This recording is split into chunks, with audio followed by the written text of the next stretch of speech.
you are conservative in your money supply. So therefore, in the case of China, it's a liberal money supply. Do they have a fixed exchange rate? Almost. Till recently it was fixed, 8.33 yuan to a dollar. But since the Americans put on a huge amount of pressure, they did bring in a secret basket of currencies. And it was just the Bank of China would have a secret meeting and decide whether they should revalue or devalue, and they've been revaluing. I think now it's probably 6.5 yuan to a dollar. So there has been some revaluation. Most economists think that China's currency should be revalued to 4 yuan to a dollar. China can't do that, and I'll explain to you in a minute why it can't do that.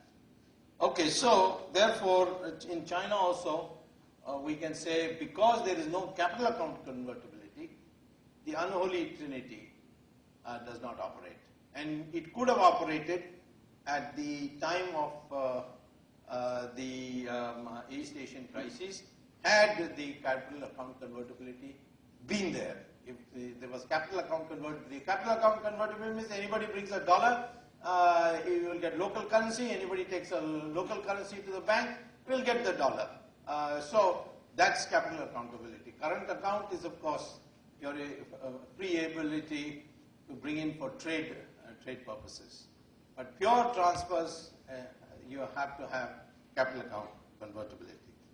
So that's the thing. So we have been saved because we have had regulations, and I must re-emphasize, a competitive market economy is healthy only if it has an umpire, it has a regulator, and the regulations are transparent, not opaque like in the case of Japan or in the case of Korea, which has led them into severe problems, and they are not in a position yet to have a transparent system. Now,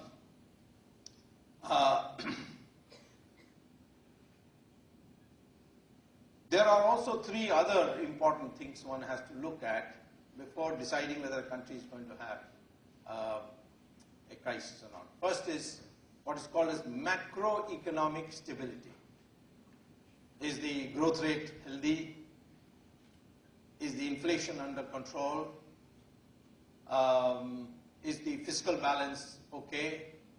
You know, a variety of these macroeconomic criteria which you can get by going to the website. Anytime you can go to the worldbank.org or IMF.org and you type in macroeconomic stability, they'll give you all these things. They're all usuals, whether there is adequate poverty reduction, etc., etc. There are some macroeconomic indicators.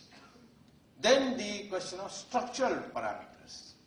Now, structural parameters are very important, which the East Asian countries ignore. What are these structural parameters? These structural parameters are certain ratios, which you have to work out, which you'll find in my book. One is fiscal deficit ratio. The ratio to GDP of fiscal. Does everybody know the difference between budgetary deficit and fiscal deficit? All right, anyone answer that question, please? Don't be afraid. Making mistakes is part of learning. Yeah.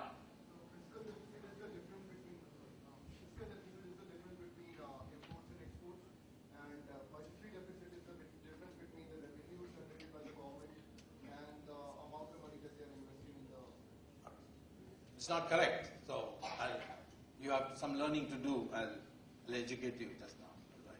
But anyway, I'm glad you tried, and I would like others also to make an attempt.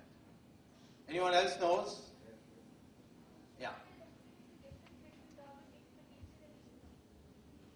That's budgetary deficit. The difference between government revenue and government expenditure is budget deficit. So fiscal deficit, yes sir. Fiscal deficit would include both